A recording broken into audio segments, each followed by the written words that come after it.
Is your GMC Infotainment touchscreen unresponsive? Don't worry, you can often fix it yourself. First, try calibrating the screen. Access this through Settings, Display, Touchscreen Calibration.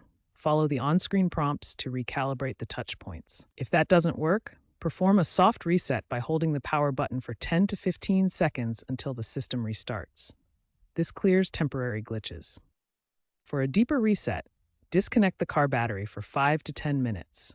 But be aware this will erase personal settings, so back up your data using the GMC app beforehand. These steps address most software-related touchscreen issues. Updating your GMC infotainment system software is crucial for optimal performance, including touchscreen responsiveness. Check for updates directly through the infotainment screen by navigating to Settings, System, Software Information.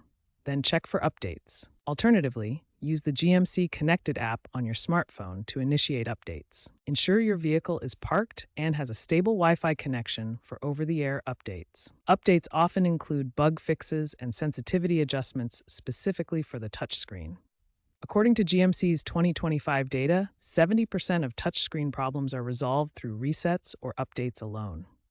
If problems persist after these steps, it's recommended to consult a certified GMC dealer.